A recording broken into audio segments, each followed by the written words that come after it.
ஸ்ரீகுருப்போ நம. ஸ்ரீமதே ராமானுஜாய நம. ஆண்டாள் திருவடிகளே சரணம்.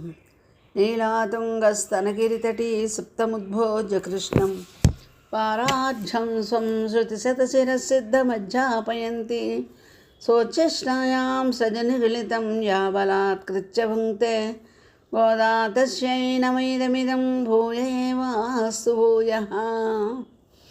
ప్రియ భగవద్బంధువులారా, ధనుర్మాస వ్రతంలో ఈరోజు 27వ పాసురము, 27వ దినం వ్రతంలోకి ప్రవేశించాము. ధనుర్మాస వ్రతంలోకి నిన్నటి పాసురంలో గోపికలందరూ కూడా కృష్ణ పరమాత్మ దగ్గరికి చేరి ఆయనని ఆశ్రిత వ్యామోహం కలిగినవాడా అని కీర్తించి వాళ్ళ వ్రతానికి కావలసినటువంటి 6 సాధనాల్ని అడగడం జరిగింది. ఈనాటి పాసురంలో ఆయన్ని ఇంకా ఏ విధంగా కీర్తిస్తూ ఈ వ్రతం చేయడం వల్ల మీకేమిటరా లాభం అని స్వామి అడిగారట వీళ్ళని. ఎందుకు చేస్తున్నారు ఈ వ్రతము, దేనికి ఆకాంక్షించి అని అడిగితే ఈనాటి పాసురంలో గోపికలు వాళ్ళు ఏది కోరుకుంటున్నారో చెప్తున్నారు. చిత్రంగా ఏంటంటే ఈ పాసురంలో తాము పొందవలసిన ఫలితాన్ని గురించి చెప్తూ బాహ్యంగా మన చూడడానికైతే ఒక మంచి రుచికరమైన పరమాన్నం కావాలి అని అడుగుతున్నారు. కానీ ఆంతర్యంగా దీంట్లో చాలా వేదాంతార్థం ఉంది. చీరలు కోరుతారు, ఆభరణాలు కోరుతారు. దీంట్లో ఉన్నటువంటి రహస్యం బాహ్యమైన వైభవం మాత్రం కాదు. చేతులకు గాజులు, ఆభరణములు, బాహువులకు దండకడియములు, చెవి భాగమున దాల్చిన దుద్దులు, పైభాగంలో పెట్టుకునే కర్ణ పువ్వులు, కాలి అందీలు, గజ్జెలు మొదలుగా అనేక ఆభరణములు మేము ధరించాలి. తర్వాత మంచి వస్త్రములు ధరించాలి. పాలు అన్నము మునుగునట్లు నెయ్యి పోసి ఆ మధుర పదార్థము మేము చేయి వెంబడి కారినట్లు నీతో కలిసి కూర్చుని చల్లగా హాయిగా భుజించవలను స్వామి అని అంటూ స్వామిని మొట్టమొదటిగా ఏ విధంగా కీర్తిస్తున్నారో పాసుర విన్నపం చేసుకున్నాక చూద్దాం.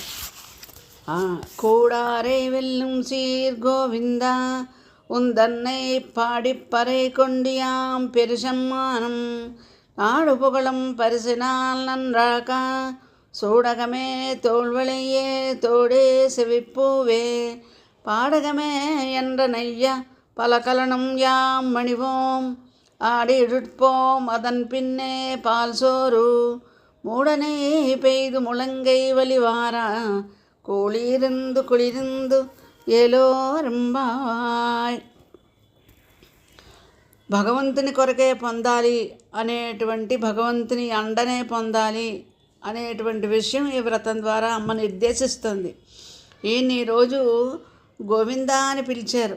ఈ పాసురంలో 27వ పాసురంలో చాలా విశేష పాసురం ఇది. కూడని వారిని కూడించే గోవిందా అని పిలిచారు. కూడారే వెల్లుం సీర్ గోవిందా అంటూ ఈ కూడారనే పదంతో మొదలైంది కాబట్టి ఈ పాసురానికి కూడారు పాసురం అనేటువంటి పేరు కూడా ఉంది. ఈరోజు విశేషంగా వ్రతం చేసే వాళ్ళందరూ కూడా కూడారనే పేరున పాయసాన్ని తయారు చేస్తారు. అది కూడా గోదాంబవారు ఈ పాసురంలో చెప్తున్నారు మనకి ఆ ప్రసాదం ఎలా చేయాలో. తనతో కూడని శత్రువులను జయించడి కళ్యాణ సంపదలు కల గోవిందా, నిన్ను కీర్తించి వ్రత సాధనముకు పరా అనే వాద్యాన్ని పొందదలిచిన సన్మానము కావాలి మాకు. ఈ సన్మానం ఎలా ఉండాలి? లోకులందరూ పొగిడే తీరులో ఉండాలి సుమా అంటున్నారు.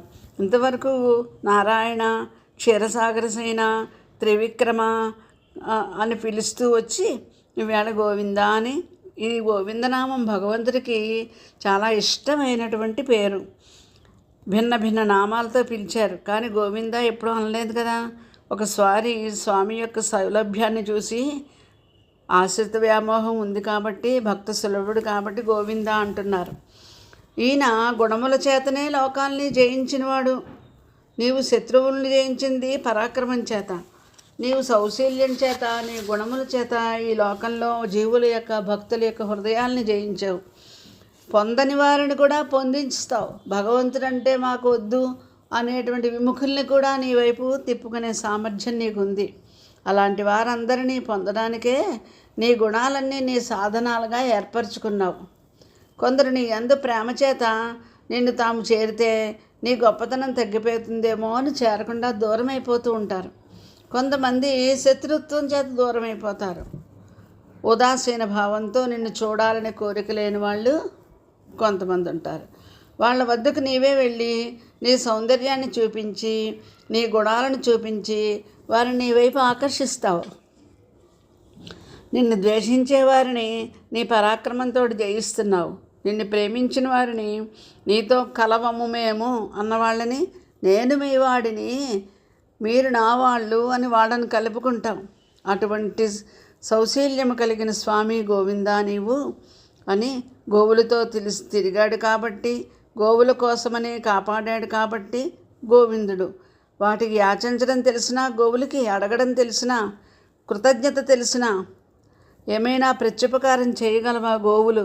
ఏమీ లేదు. ఏమీ కొరగాని ఏమీ తెలియని వాటితో చేరి ఉండి వాటిని కాపాడినటువంటి సౌశీల్యాది గుణములు కలిగిన వాడు మన గోవిందుడు.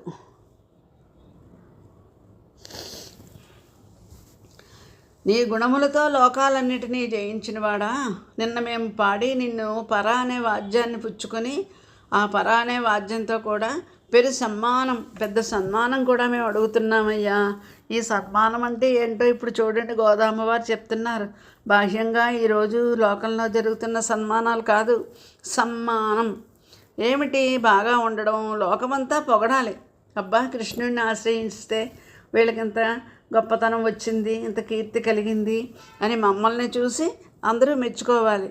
మేము కృష్ణుడిని ఆశ్రయించి ఇంత గొప్పతనాన్ని పొందామని, ఆహా కృష్ణుడు సామాన్యుడు కాడు, సామాన్యుడు అనుకున్నాము, ఇంత శక్తిమంతుడా అని నువ్వంటే విముఖత్వం ఉన్నవాళ్ళు కూడా మమ్మల్ని చూసి నీ దగ్గరికి వచ్చే విధంగా నీ అనుగ్రహం మా మీద ఉండాలయ్యా.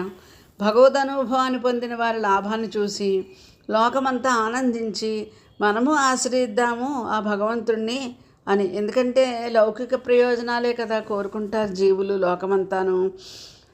మాకు నగలు కావాలి, 5 విధాలైన నగలు. ముందు ముంజేతులకు గాజులు, భుజములకు కీర్తులు, చెవి క్రింద దుద్దులు, పైభాగంలో చెవిపూలు, పాదములకు నూపురములు. ఈ 5 రకముల ఆభరణములు ప్రసాదించి స్వామి. ఇవే కాక ఇంకా అనేక రకముల ఆభరణాలు మేము ధరించాలి, కానీ ఇవి 5 ముఖ్యం. అంతేకాదు, ఆభరణాలు ధరించిన తర్వాత స్త్రీకి సౌందర్యాన్ని ఇచ్చేది ఏమిటి? వస్త్రమే కదా. అటువంటి వస్త్రము, మంచి చీరలు కావాలి, వాటిని మేము ధరించాలి. చీర ధరించిన తర్వాత క్షీరాన్నం భుజించాలి. క్షీరాన్నం అంటే కేవలం పాలు అన్నము కాదు, దానిలో నెయ్యి పోయాలి.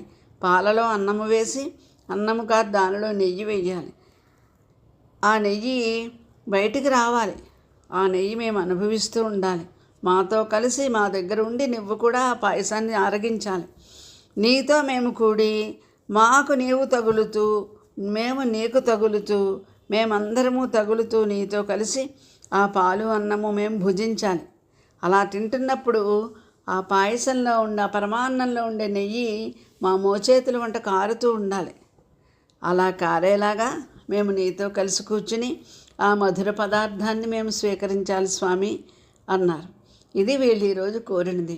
ఇది బాహ్యంగా ఆ సన్మానము, పరమాన్నము ఇవన్నీ అనిపిస్తుంది.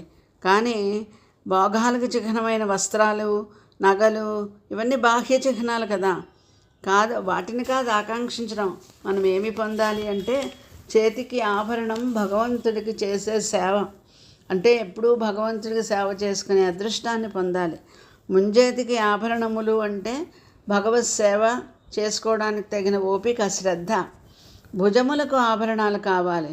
భుజములకు ఆభరణం ఏమిటి?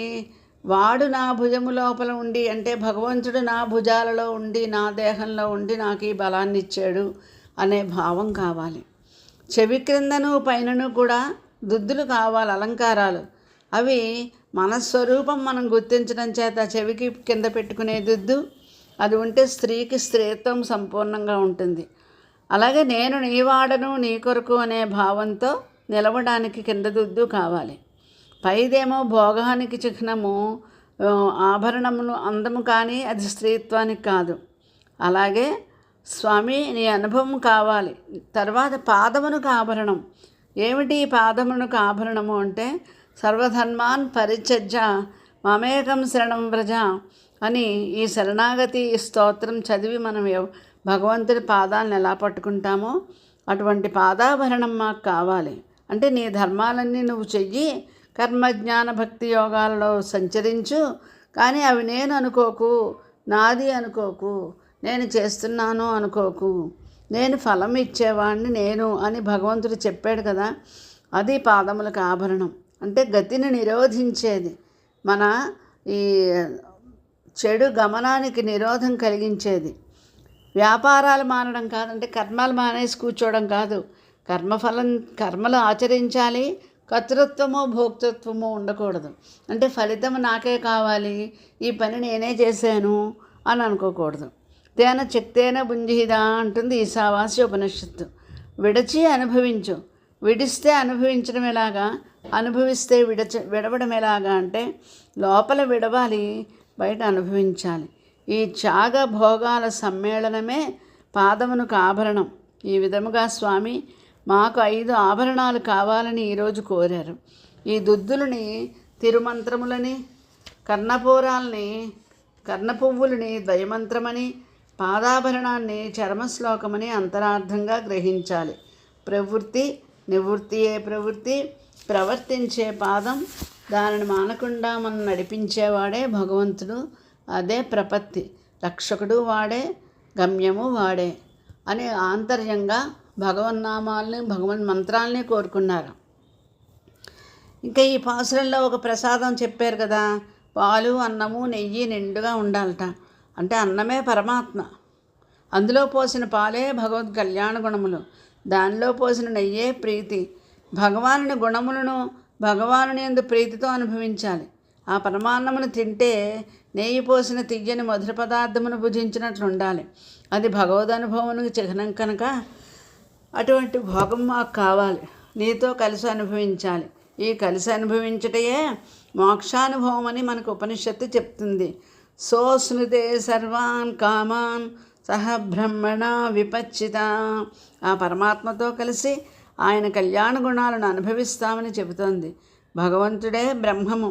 ఆ బ్రహ్మమనే అన్నమును గుణములనే పాలతో కలిపి ప్రేమతో అనుభవించడమే మాకు కావలసినటువంటి పరమ పురుషార్థమని ఈనాడు గోపికలు కోరారు.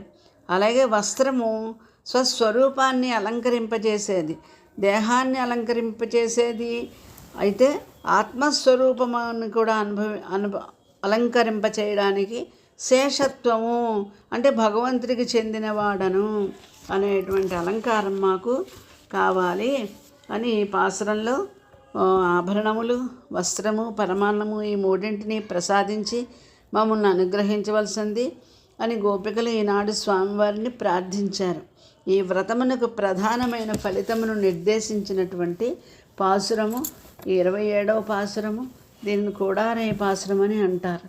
స్వస్తి సోచిష్టమాలికా బంధ గంధబంధుర జిష్ణవే విష్ణుచిత్తతనూజాయై గోదాయై నిత్యమంగళం.